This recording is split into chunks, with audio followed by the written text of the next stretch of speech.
देखो तुम्हारे उत्तम प्रदेश की क्या हालत हो गई योगी जी, कितना निर्मम हुआ इंसान। नमस्ते, मैं हूं मनीष अवस्थी और हाजिर हूं आपका अपना पसंदीदा डिबेट शो देश का सवाल लेकर। यूपी में जंगल राज की आहट सुनाई पड़ने लगी है। 90 के दशक वाले बिहार की तरह यूपी में भी अब अपराधी सरेआम दिन दहाड़े और बेखौफ होकर अपराधों को अंजाम दे रहे हैं। भले ही यूपी पुलिस हर रोज एनकाउंटर नए कीर्तिमान स्थापित कर रही हो, लेकिन सच होश उड़ाने वाला है। कानपुर के बिकरू कांड के बाद सिस्टम का जो सच लोगों के सामने आया है, उसको एनकाउंटर से ढक पाना पुलिस वालों और योगी सरकार के लिए आसान नहीं है। खैर, वारदात हर अपराध चीख चीख कर कहने लगा है कि इसमें कहीं न कहीं पुलिस वालों की लापरवाही है। राजनीतिक आकाओं को आदेश, पैसे की दलाली, अपनों को संरक्षण जैसे कारण होते ही हैं। किसी केस में शायद ही ईमानदारी से कोई जांच भी हो जाती हो। सबको ये लगने लगा है कि यूपी में पुलिस वालों का जनता से शायद ही कोई सरोकार बचा है। सब कुछ नेताओं के लिए उनकी वजह से, और जो उनसे बच जाता है वो पैसे और ताकत के लिए खेल खेल रहा है।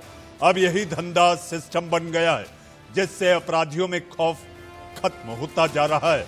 इसी लचर सिस्टम और खोखली कानून व्यवस्था का शिकार आज एक होनहार छात्रा हो गई। गरीब परिवार की होनहार बेटी को भी इंसाफ देने की जगह मामले को रफा दफा करने की फौरन कोशिश शुरू हो गई। लेकिन मीडिया से दबाव बढ़ने के बाद अब नजर और नीयत बदलने लगी है। तो हमारी आज की बहस के बड़े सवाल आपके टीवी स्क्रीन पर। होनहार छात्रा सुदीक्षा की मौत के लिए आखिर जिम्मेदार कौन? परिवार के आरोपों को दरकिनार कर पुलिस ने मौत को हादसा कैसे बताया? क्या यूपी में अपराधियों के अंदर पुलिस का खौफ धीरे धीरे खत्म हो गया है? क्या योगी सरकार कानून व्यवस्था कायम करने में नाकाम साबित हो रहे हैं? क्या यूपी में पुलिस का जनता से कोई सरोकार नहीं बचा है? बहस को सच के नजदीक ले जाने के लिए सुदीक्षा के परिवार से हमारे साथ उनके चाचा मौजूद हैं, साथ ही हमारे साथ मौजूद रहेंगे। सच को आपके सामने लाएं और देश का सवाल उठाएं। उससे पहले इस मामले से जुड़ी एक बड़ी खबर सामने आ रही है। घटना स्थल गए बुलंदशहर के डीएम और एसपी सिटी। इस वक्त की बड़ी खबर, डीएम और एसपी सिटी घटना स्थल का जायजा लिया। पूरे मामले की जांच के लिए एसआईटी गठित कर दी गई। जिलाधिकारी 3 दिन में जांच पूरी करने का आदेश। आईजी मेरठ रेंज हम परिवार के ही बताए तथ्यों को लेकर चल रहे हैं। आईजी प्रवीण कुमार जो कि मेरठ रेंज के आईजी हैं, एसआईटी सीन रिक्रिएट करेगी पुलिस। मेरठ 3 दिन बाद बच्ची का परिवार हमारी जांच से संतुष्ट होगा, ये कह रहे हैं मेरठ रेंज के आईजी प्रवीण कुमार।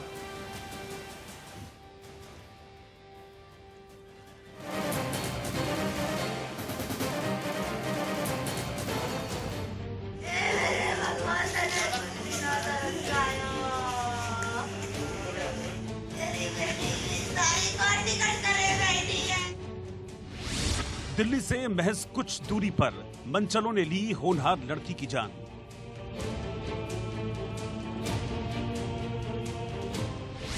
क्या यूपी में गुंडों को छेड़छाड़ का लाइसेंस मिल गया है? क्या योगी सरकार में लड़कियों का घर से बाहर निकलना गुनाह है?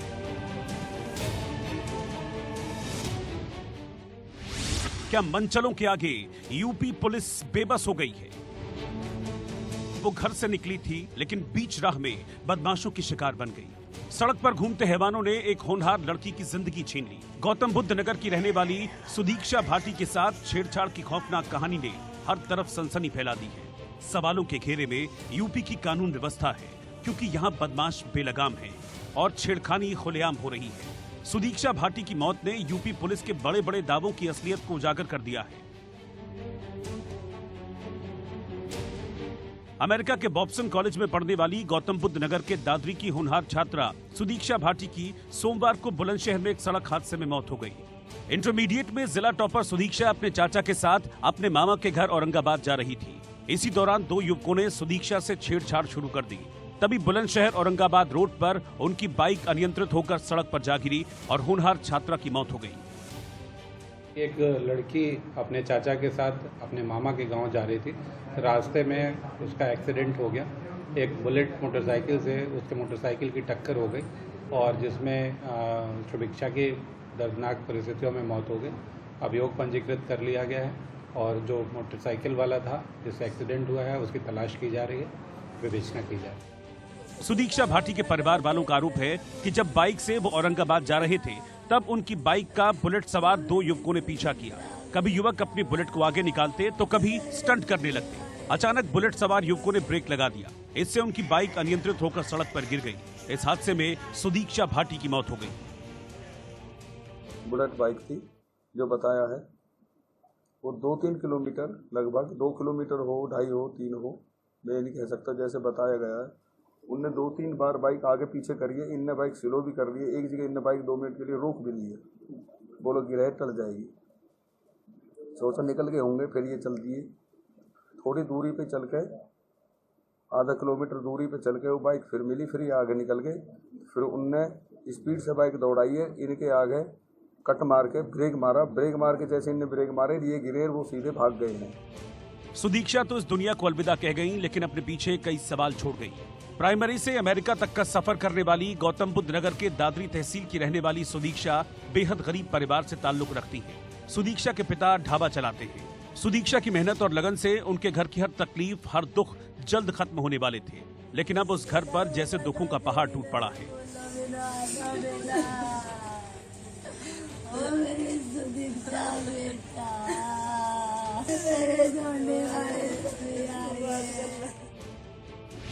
सुदीक्षा ने अपने गांव के प्राइमरी स्कूल से 5वीं तक की पढ़ाई की। उसके बाद एंट्रेंस के जरिए सुदीक्षा का एडमिशन HCL के मालिक शिव नादार के सिकंदराबाद के स्कूल में हो गया।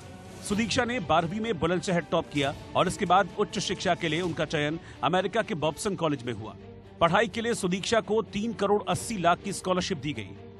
सुदीक्षा कितनी होनहार थी उसका एक वीडियो जमकर वायरल हो रहा है। देश में रहते उन्होंने महिलाओं को प्रेरित किया।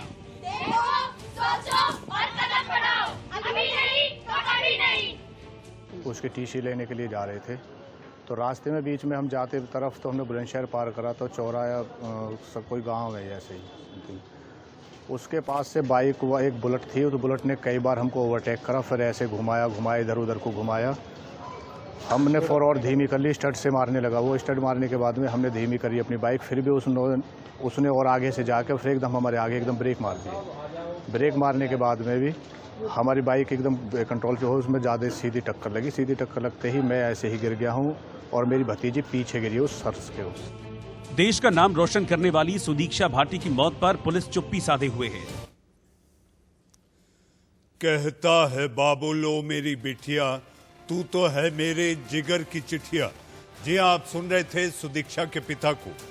आइए अब हम आपको उस बहस की ओर आगे लिए चलते हैं जहां पर हमारे साथ मेहमानों का पैनल है। पैनल में मेरे साथ बीजेपी की प्रवक्ता अनिला सिंह, आपके टीवी स्क्रीन पर कांग्रेस की प्रवक्ता साधना भारती, आपके टीवी स्क्रीन पर समाजवादी पार्टी के नेता और राजनीतिक विश्लेषक अतुल सक्सेना, बीएसपी के नेता धर्मवीर चौधरी जी और पूर्व DIG UP police Umesh Kumar साहब हमारे साथ मौजूद हैं। अनिला जी, आपका देश का सवाल में स्वागत है। विक्रम त्यागी गाजियाबाद से अभी भी लापता हैं। गाजियाबाद से विक्रम जोशी पत्रकार की हत्या हो गई। बागपत में बीजेपी नेता की हत्या हो जाती है। रोमियो स्क्वाड कहां है पता नहीं।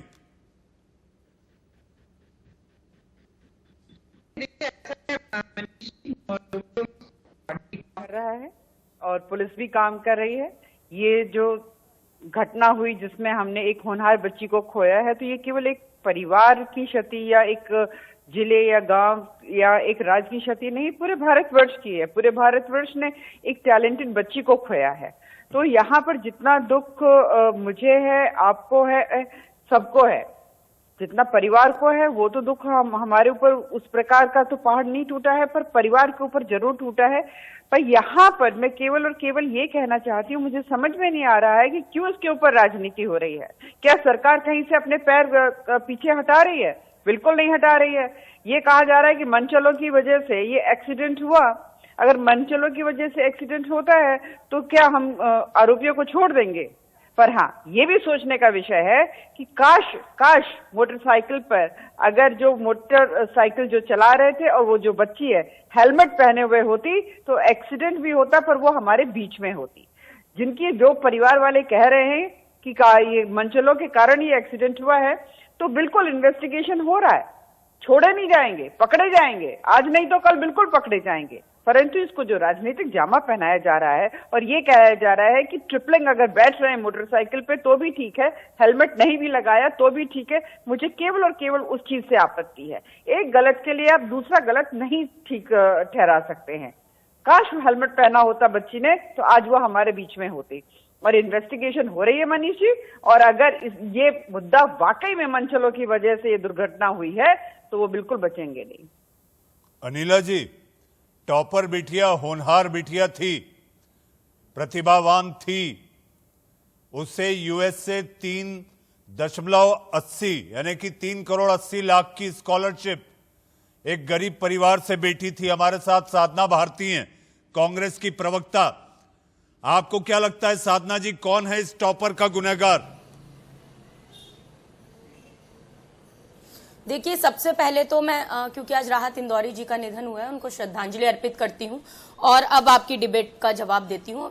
सवाल यहां पर यह है कि अभी मैंने अनिला जी को सुना, अनिला जी कह रही हैं कि सवाल ये है काश हेलमेट लगा लिया होता तो हमारे बीच में ये बच्ची होती। सवाल ये है कि अगर उत्तर प्रदेश की सरकार जागरूक होती और एंटी रोमियो स्क्वाड सड़क पे घूम रहा होता तो इस रोमियो के कारण बच्ची मरती नहीं, बच गई होती। दूसरी चीज ये कह रही है कि सरकार एक्शन तो लेगी। अरे ये पहला केस है क्या कि सरकार एक्शन लेगी? लगातार उत्तर प्रदेश अब अपराध में नंबर 1 बन गया है। महिलाओं के प्रति अपराध, दलितों के प्रति अपराध, बच्चों के प्रति अपराध नंबर 1 पर पहुंच गया है उत्तर प्रदेश। आगरा के नगला तेजा ग्राम में बीते दिन लोधी बच्ची के साथ रेप, मैनपुरी में बीते दिन लोधी बच्ची के साथ गैंग रेप, बीते दिन जौनपुर के अंदर निषाद बच्ची के साथ गैंग रेप और उसकी हत्या कर दी गई। पीड़ित परिवार को धमकाया जाता रहा, कोई जवाब आपने देने का काम नहीं किया। मैं बताती हूँ, चित्रकूट के अंदर रोजगार देने की आड़ में लॉकडाउन के अंदर एक बच्ची के साथ यौन शोषण लगातार होता रहा। मैं बताना चाहती हूँ, कानपुर के अंदर बाल कल्याण गृह में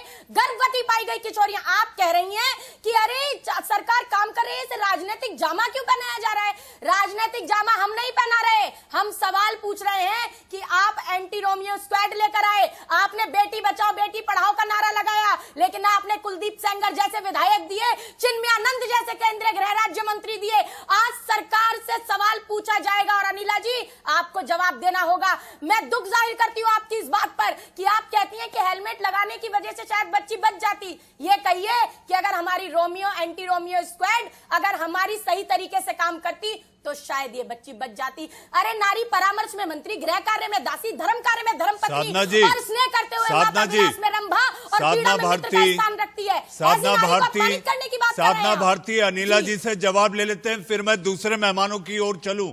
अनिला जी, साधना भारती ने एक साथ दनादन एक के बाद एक कई आरोपों की फेहरिस्त आप पर दाग दी। नहीं, वो तो मैं समझ रही हूँ कि इन्होंने अपनी डिबेट की शुरुआत जो है एक बार भी उस बच्ची के प्रति जो ना तो श्रद्धांजलि अर्पित करी, ना कहीं उसकी तरफ कोई भी किसी भी प्रकार की भावनाएं दिखाई। जो इनकी बातें थी वो कोई राजनीतिक, मैं एक दूसरे पर बोलकर डिबेट नहीं करती हूँ साधना भारती। सवाल पूछ रहे हैं अनिला जी। नहीं, आप नहीं बैठी हैं यहाँ पे सवाल पूछने के लिए, यहाँ पे मनीष जी बैठे, वो पूछेंगे और मैं उत्तर दूंगी। आप नहीं, अगर आप नहीं मनीष जी, मैं आवाज ऊंची नहीं करना चाहती, बहुत सेंसिटिव है, बहुत सेंसिटिव इशू है। अगर ये साधना भारती, जब आप कह रही थी ये शांत बैठी हुई थी, और चूंकि पता है ये कोरोना काल है तो तकनीकी दिक्कत के कारण 1 एट ए टाइम, एक बार में अगर एक कहेगा तो ये बहस और चर्चा बेहतर आगे बढ़ेगी। अनिला जी अपना पक्ष रखें। बिल्कुल, ये बेहद सेंसिटिव मैटर है। मैं यहाँ चिल्ला कर जैसे कि मंच पर भाषण दे रही हूँ, मैं उस प्रकार की भाषा का प्रयोग नहीं करूंगी। दूसरी बात यह है कि एक, जैसे मैंने शुरुआत में कहा था कि अगर एक गलत हुआ है तो दूसरे गलत को आप कहोगे कि नहीं ये गलत ठीक है, ये गलत है। मैं कह रही हूं कि अगर किसी भी मनचले की वजह से ये दुर्घटना हुई है तो वो बचेगा नहीं। ये योगी की सरकार है, यहां लोग बचते नहीं हैं। पर मैडम मैं आपको बता दूं, आपकी जो नई नई प्रभारी बनी है, अभी नए ट्विटर और सोशल मीडिया पे उन्होंने राजनीति शुरू करी है। इससे पहले जो समाजवादी पार्टी की सरकार थी उसने क्या किया था, मैं नहीं बोलना चाहती कि पहले की सरकारों ने क्या किया था। आज भारतीय जनता पार्टी की सरकार है, हाँ हम हमारा दायित्व होता है कि हम उत्तर देंगे। आप नहीं बोल सकते, मैं उत्तर दे रही हूँ। आपको डिबेट करने का सेंस नहीं है मैडम, आपको अनिला बिल्कुल जी, डिबेट करने का सेंस नहीं है। अनिला जी, आप सुन नहीं रही जो मैं कह रही हूँ। प्रवक्ता हूँ और 2.5 वर्ष की उम्र से बोल रहे हो, आप सेंस मत बताइए। नहीं हाँ, तो आप दिखाई दे रहा है। अनिला जी, इश्यू पर भी अनिला आप जी, लोग सवाल टोक ये रही है, हैं, सुनना नहीं अनिला जी, चाहती हैं। सवाल मैं रख ये रही है, हूँ ना सरकार का पक्ष। अनिला जी, अनिला जी, सवाल ये है, मैं उत्तर नहीं देने वाली हूँ मैडम। साधना भारती, साधना भारती, आपके अनुसार साधना मैं जी, उत्तर नहीं देने वाली हूँ। साधना जी, अपनी प्रभारी को बोलिए ट्वीट खेले। तब से साधना जी, अनिला जी, अनिला जी, हाँ, तो सवाल ट्वीट ये भी है, मत खेलिए ना, आखिर मत खेलिए। आखिर यूपी पुलिस से लोगों का विश्वास क्यों हटता जा रहा है? यूपी पुलिस तो अलग कहानी गढ़ती जा रही है। आपको अगर इस बच्ची के साथ छेड़खानी का आरोप अगर परिवार वाले लगा रहे हैं तो इसकी जांच होनी चाहिए। हादसे में तुरंत ये बात कैसे सामने आ गई? तो मनीष जी ये बताइए, किसी भी सरकार के कोई भी नुमाइंदे ने ये कहा है कि जांच नहीं होगी? पुलिस प्रशासन ने ये कहा है कि जांच नहीं होगी? बिल्कुल जांच होगी जी, एसआईटी गठित कर दी गई है। सब कुछ हो रहा अनिला है। जी, और मैं एक और चीज बोलूं मनीष जी, एसआईटी गठित कर दी गई है और 3 दिन में इसकी रिपोर्ट आएगी। मेरे साथ अतुल सक्सेना, समाजवादी पार्टी से अतुल सक्सेना, छेड़खानी का शिकार नहीं, ये हादसा हुआ है। अतुल सक्सेना, साधना भारती, मेरा सवाल आपसे नहीं है, अनिला जी नहीं, मेरा अतुल सक्सेना आपसे सवाल है। छेड़खानी का शिकार नहीं हुई ये होनहार बिटिया, ये हादसा है। देखिए मनीष जी, मैं आपसे कहना चाहता हूं कि आज हमारा मन बहुत ही दुखी है, आहत है। एक होनहार बिटिया जिसने गांव से लेकर के अमेरिका तक का सफर तय करा और उसे अमेरिका की प्रसिद्ध यूनिवर्सिटी बॉब्सन कॉलेज ने 4 करोड़ की स्कॉलरशिप दी। मन ये दुखी है कि इतनी होनहार बिटिया जो आने वाले कल में नए नए कीर्तिमान स्थापित करती, उसका इस तरीके से चले जाना, इस उत्तर प्रदेश की जंगल राज जो सरकार चल रही है, और मुझे अफसोस इस बात का है। अतुल जी, ये तो आप हमारी हेडलाइंस और खबर का हिस्सा बोल रहे हैं। अतुल जी, ये सारी बातें हमारी हेडलाइंस और खबर का हिस्सा थी। मैं आपकी राय पूछ रहा हूँ। आपने दूसरे लोगों की बात सुनी ध्यान से। 2 मिनट का समय मुझे भी दीजिए मनीष जी। मैं ये कहना चाहता हूँ, मुझे अफसोस भी है कि आज चाय वाले की सरकार चाय वाले की बेटी को ना बचा सकी। इस बात को मुझे बड़ा अफसोस है मनीष जी। और आप ये देखिए, जैसे अनिला जी कह रही थी समाजवादी पार्टी की सरकार, अरे समाजवादी पार्टी की सरकार ने इसी बिटिया को सम्मानित करने का काम किया था माननीय अखिलेश यादव जी ने। इतना जंगल राज कायम हो चुका है कि 50% से ज्यादा ईव टीजिंग के केस योगी सरकार में हो गए हैं। योगी सरकार ने कहा था कि हमारी सरकार महिलाओं के सुरक्षा के लिए प्रतिबद्ध है। क्या इसी तरीके से प्रतिबद्धता दिखाएंगे कि रोज सुबह से शाम होती है और आए दिन rape, gang rape, eve teasing की घटनाएं सुनने को मिलती हैं। अभी 2 दिन पहले हापुड़ में 6 साल की बच्ची के साथ किस तरीके से दरिंदगी हुई है, ये आपको मालूम है। उससे पहले मेरे एक पत्रकार साथी विक्रम, आप ये बताइए, क्या पुलिस का इकबाल अपराधियों में खत्म हो गया है? बिल्कुल खत्म हो गया है। बेखौफ घूम रहे हैं उत्तर प्रदेश में जो अपराध। अतुल जी की आवाज नहीं आ रही है। धर्मवीर जी, आपको अगर मेरी आवाज आ रही है, परिवार लगाए इंसाफ की गुहार। धर्मवीर जी,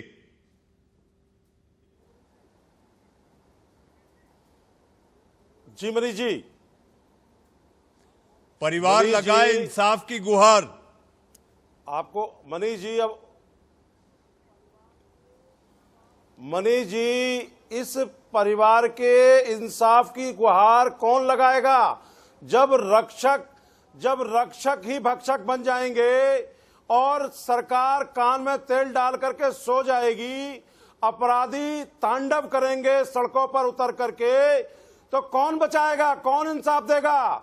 यही रावण राज है, यही गुंडा राज है। बेटी बचाओ बेटी पढ़ाओ का खोखला नारा देने वाले प्रधानमंत्री जी कोई ट्वीट नहीं करेंगे।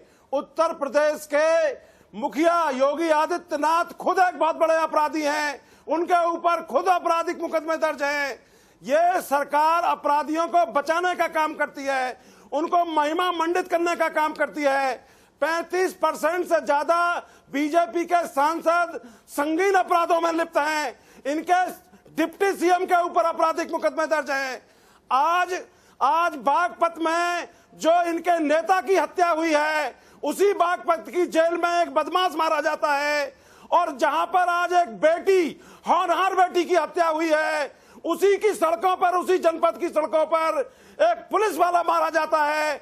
और बीजेपी के लोग उस पुलिस वाले गनीमत आपने ये नहीं कह दिया कि बागपत के सांसद पुलिस कमिश्नर हैं, तो वहां अपराध कैसे हो गया? वो मुंबई के पुलिस कमिश्नर रहे हैं। धर्मवीर चौधरी जी। नहीं मनीष जी, पुलिस कमिश्नर, सांसद बागपत, पुलिस कमिश्नर बंबई, बागपत सांसद, पूर्व केंद्रीय मंत्री जी ने यह स्टेटमेंट दिया है कि मैंने पुलिस से लिखित शिकायत करी है और पुलिस वाले उनकी सुनते नहीं हैं। बागपत जनपद में अवैध हथियार घर घर में हैं। इन्होंने यह शिकायत माननीय मुख्यमंत्री जी के यहाँ भी की है। इस पर बात कर लेते हैं पूर्व डीआईजी उमेश कुमार साहब, यूपी की पुलिस को ये क्या हो गया? बिकरू कांड में विकास दुबे और एक के बाद एक लोगों को आपने क्या किया ये सब जानते हैं, लेकिन बदमाश जो है बेखौफ घूम रहे हैं। मनीष जी, मेरी आवाज आ रही है? आ रही है, आपकी आवाज आ रही है। मनीष जी आ रही है। उमेश साहब,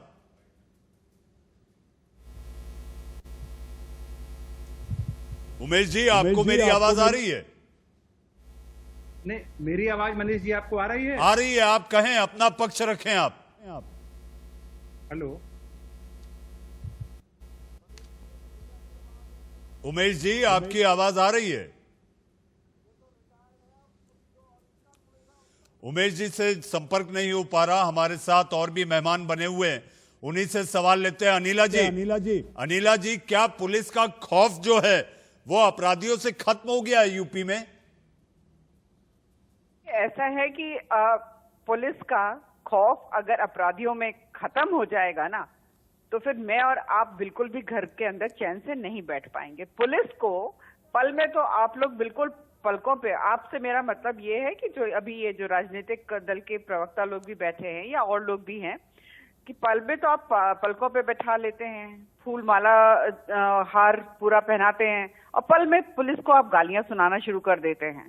देखिए, कई बार इतना बड़ा प्रदेश है, 23 करोड़ की आबादी वाला प्रदेश है, ऐसा नहीं कि यहाँ अपराध नहीं है, पर हमें ये देखना है, कंपैरेटिव एनालिसिस करना है कि भाई क्या पहले से कमी है? यहाँ कमी आई है। समय लगता है इतने बिगड़े हुए प्रदेश को ठीक करने में। ऐसा कोई जादू की छड़ी नहीं है किसी के पास। यहाँ पर बैठकर बहुत बड़ी बड़ी बातें हो रही हैं। और यहाँ पर धर्मवीर चौधरी जी ने तो सांसद जी को ही घेरे में खड़ा कर दिया। अनिला जी, मुझे 2017 का योगी जी का एक बयान याद आता है, अपराधी या तो सुधर जाएं या प्रदेश छोड़ के चले जाएं, वरना उनकी जगह जेल होगी। बिल्कुल ठीक कहा आपने, और उसी बयान पे आज भी कायम है। अपराधी या तो जितने जघन्य अपराधी हैं, आप देख लीजिए उनके खिलाफ क्या एक्शन नहीं हो रहा है। यहाँ तो पग पग पर, समाजवादी पार्टी के समय पग पग पर अपराधी पनप रहे थे, पल रहे थे। उनका एक बिजनेस चल रहा था, पूरा एक सिस्टम जो है वो सड़ चुका था। उसको ठीक कर रहे हैं कि नहीं कर रहे? जी, इस समय चौधरी चिल्लाने की जरूरत नहीं है, आराम से बात करिए। रिपोर्ट कहती है अमरीश जी। हाँ, एनसीआरबी की रिपोर्ट। अच्छा, वो आपने एनसीआरबी की रिपोर्ट के बारे में जिक्र किया। और धर्मवीर जी, बहुत ज्यादा चिल्लाने से आपकी बहुत ज्यादा ऊंची आवाज नहीं आएगी, आराम से बात करिए, बहुत सेंसिटिव इशू है। ठीक है, तो एनसीआरबी की आप बात करें। हाँ, चिल्लाने से नहीं, नहीं आराम से बात करिए, आराम से बात करिए। नहीं नहीं धर्मवीर चौधरी जी आराम से बात करिए आप। जब बहरी धर्मवीर चौधरी जी आराम से बात करिए आप। जब बहरी गूंगी सरकार आराम नहीं से सुने, बात करिए आप। तो हमारे पास में आराम से बात करिए धर्मवीर चौधरी जी। धर्मवीर चौधरी जी आराम से बात करिए। मैं आपके ऊपर चीख नहीं रही हूँ, मुझे मजबूरी मत करिए। सेंसिटिव इशू है, सेंसिटिविटी से बात करिए। अनिला सिंह जी यही तरीका है। धर्मवीर चौधरी जी जिसको जगाने जगाइए, यहाँ बैठकर आप मुझको मत जगाइए।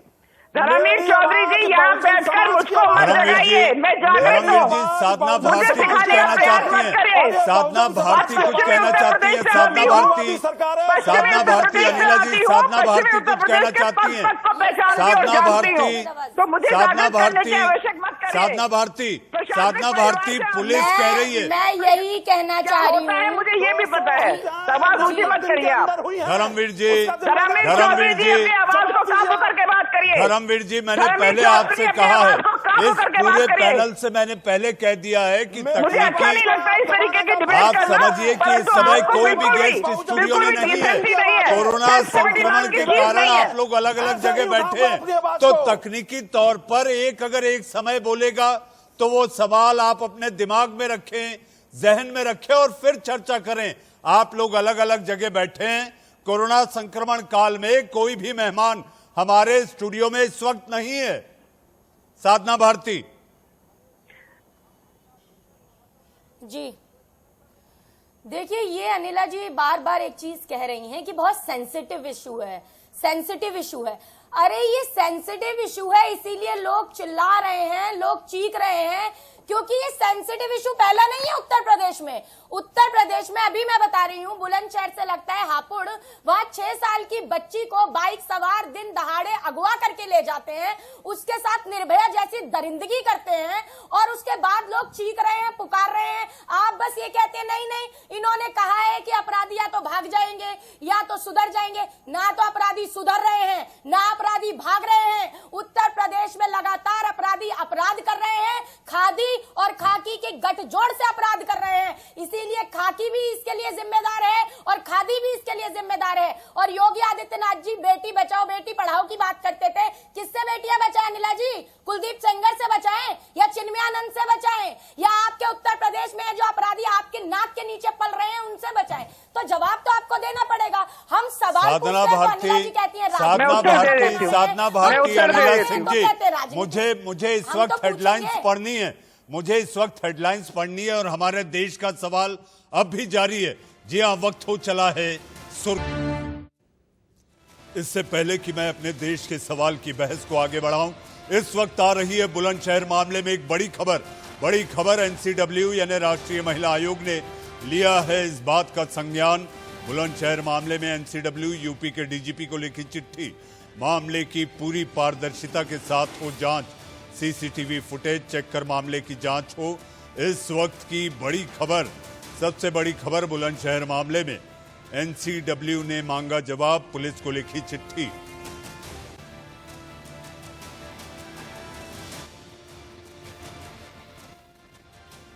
इस हादसे को लेकर यूपी पुलिस अपनी थ्योरी दे रही है।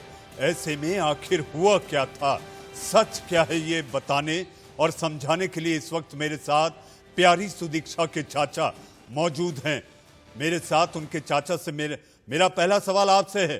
पुलिस हादसा बता रही है, आपका क्या कहना है?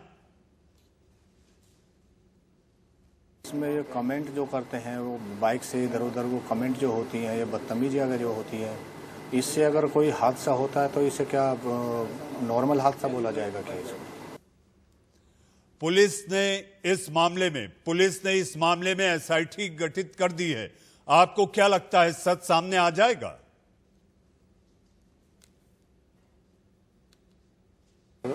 उचित कार्य करेगी, अच्छी तरीके से अपनी वो करेगी, मेहनत करेगी तो सच सामने आना चाहिए। जी, पुलिस ने 2 आरोपी भी पकड़े हैं, क्या आप उन्हें पहचान सकते हैं? नहीं, हम इतना नहीं पहचान सकते कि वही आरोपी है या नहीं है, हम उसके बारे में नहीं बता सकते, नहीं पहचान सकते हम। आप सुदीक्षा के लिए, इंसाफ के लिए गुनहगारों को कितनी सजा चाहते हैं। जो घटना ये हमारे साथ घटी है शायद किसी और के साथ नहीं घटी।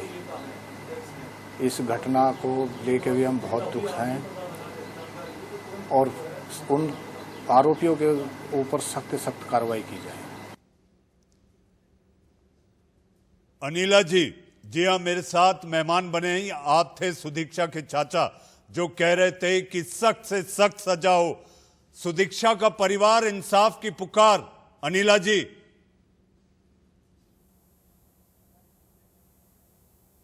अनिला सिंह जी,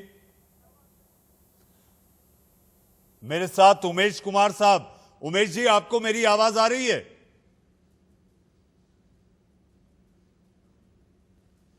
उमेश जी आपको मेरी आवाज आ रही है? उमेश जी तक भी आवाज नहीं आ पा रही। साधना भारती जी, उमेश जी, पुलिस ने थ्योरी बना दी। परिवार वालों के आरोप हैं कि यह हादसा नहीं है, मंचलों द्वारा जो छेड़खानी हुई उसके बाद यह दुर्घटना हुई है।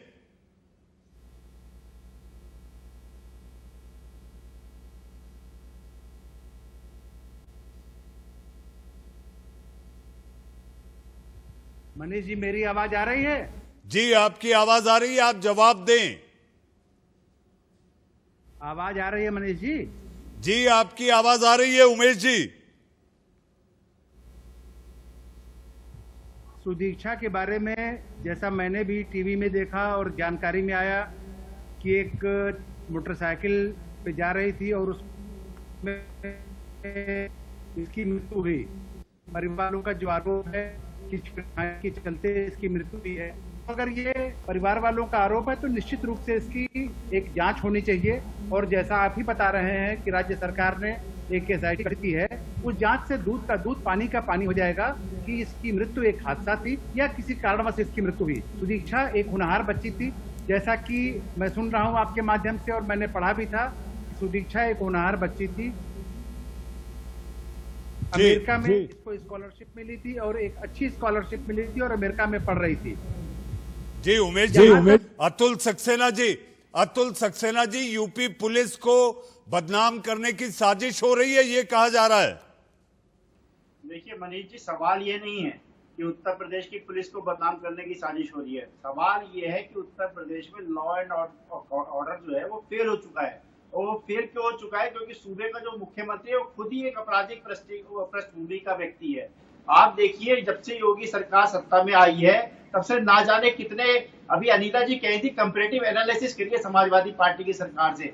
मैं आपके माध्यम से अनिला जी को बताना चाहता हूं, यदि आप कंपैरेटिव एनालिसिस करना चाहती हो तो अनिला जी ये समझ लीजिए कि 30% का उछाल रेप केसेस में आया है आपकी योगी सरकार में, 40% का उछाल जो आया है महिलाओं की किडनैपिंग में आया है और 50% का उछाल जो है आपके जो है छेड़खानी के मामलों में आया है। और आप कंपैरेटिव एनालिसिस करने की बात करती हैं। अरे उत्तर प्रदेश के मुख्यमंत्री तो इस पृष्ठभूमि के हैं कि 2017 में चिन्मयानंद जी पे जो रेप चार्जेस लगे थे, अतुल जी, उन्होंने यूपी के लॉ को ही बदल दिया। इस समय बहुत संजीदगी से बात करें। पास करा लिया। अतुल जी, इस समय हमें बहुत संजीदगी से बात करनी है।